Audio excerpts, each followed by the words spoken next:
From the Weather NorCal Command Center, this is your afternoon update. Dennis's Heating and Air Conditioning is Northern California's premier heating and air conditioning contractor. From residential housing, large commercial projects, installation to repair, sheet metal fabrication, and everything in between, we are your go-to heating and air conditioning specialist. Happy holidays from Weather NorCal and our sponsors.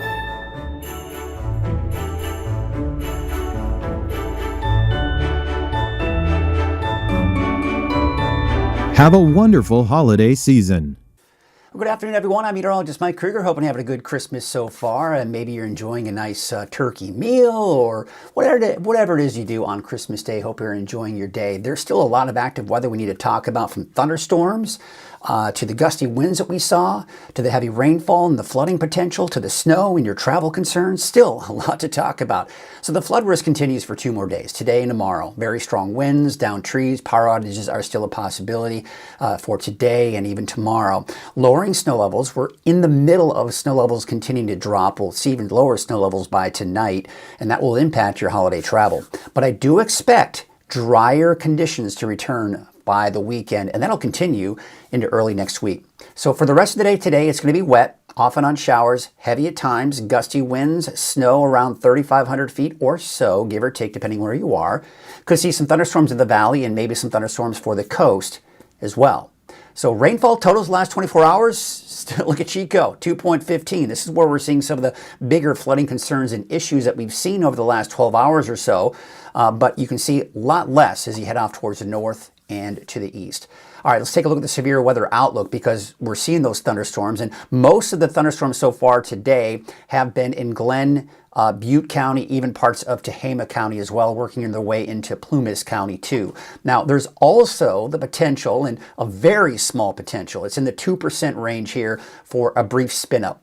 That's not out of the question. We are seeing some of the severe weather indices indicating that that could certainly be a possibility. But what I'll say is this: the main concern for you is going to be making sure you can get to your destination safely by checking the chain conditions. Mudslides and debris flows are going to be a concern. Flooding as well, especially with some of the heavier downpours. Let me watch that potential for tornadoes. And if anything should pop up close to or near that potential, I will be the first to let you know, and we'll get right on top of it. Also, down towards southwestern Humboldt County, you might even see a water spout. Typically, water spouts do break apart and no longer become an issue once they make landfall. But again, there's that slim chance that that could happen towards southwestern Humboldt County. So again, that's something I'll be watching here, but really I'm watching the flooding a little bit more closely, as that will be a concern with some of these heavier downpours that some of us have seen. This will continue through Friday with that potential. There you can see the radar. Look at a lot of lightning strikes that we did see near Willows, Chico, and Oroville. Of course, since then, we're still seeing some of that thunderstorm activity here this midday, all of that moving to the northeast. It's not as much activity as you start heading to the west, places like Corning and into Red Bluff and even Redding, but still can't rule out that possibility for thunderstorms developing there as well. So the main area of low pressure, it's a classic storm system. It's got some cold air wrapped up in it. It's got cold and unstable air. That's what's producing the thunderstorms, by the way. But there is relief in sight. As that area of low pressure starts to shift down to the south and east, still cold and unstable for your Friday, more showers and maybe even a few thunderstorms.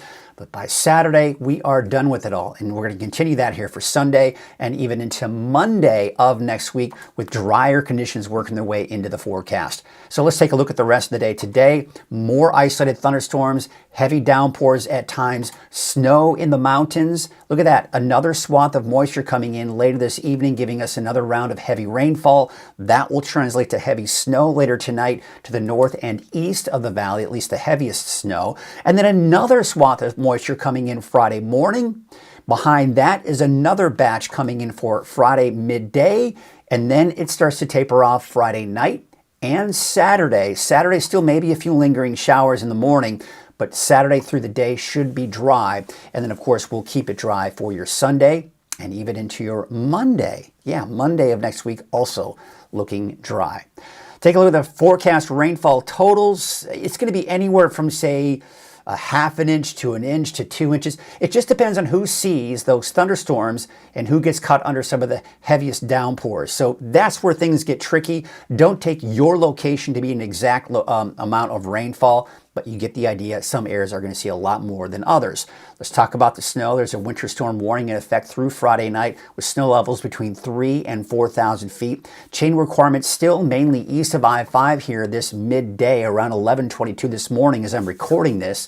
But you can see here the road conditions here going into the rest of the day today.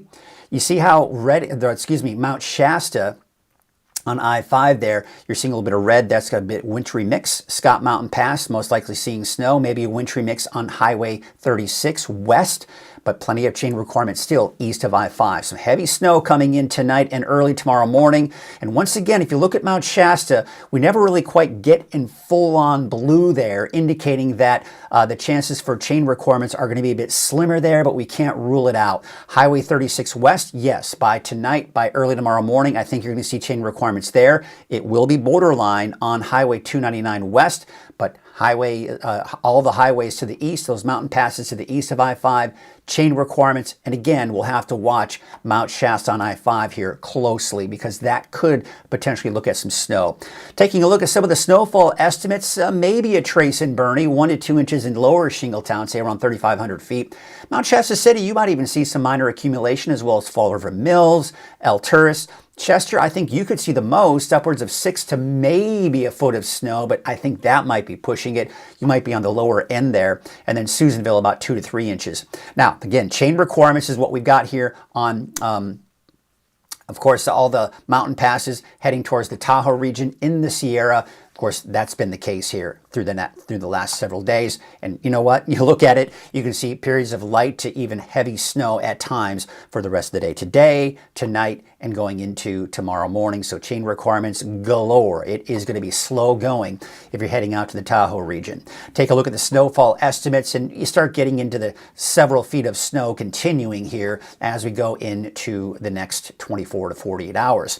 All right, high wind warning. Of course, we're still looking at those gusty winds out there, and that's going to continue to be a factor. You can see the peak gusts, and this is kind of the headline for at least this morning when it comes to winds.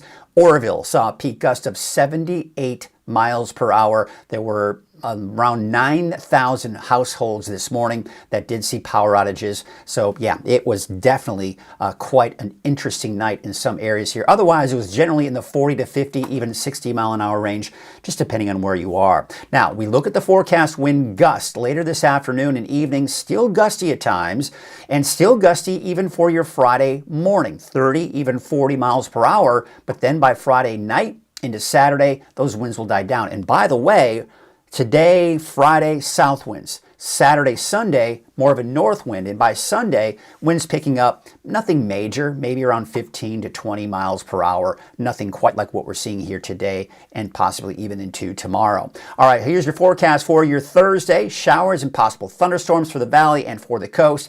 Snow flurries, mainly above 3,500 feet. Otherwise, below that, it will be rain. Tonight, more showers, more possible thunderstorms in the valley, maybe even the coast as well. It's cold in the mountains. That's why we're also seeing those lowering snow levels here for tonight. I think some of the lowest snow levels tonight could drop down to about 3,000 feet, but not much lower than that. So again, that chance for thunderstorms this afternoon for the valley. More showers on Friday. Can't rule out a thunderstorm on Friday as well. And then, yeah, I mean, what a difference a day makes. We go into Saturday, Sunday, you're looking at drier and even slightly warmer conditions here. There's, of course, the drier conditions really across the board. Snow levels, I think, on average will be about 3,500 feet today. Tomorrow could drop down to as low as 3,000 feet. And then, of course, you can see drier conditions by the weekend and going into early next week.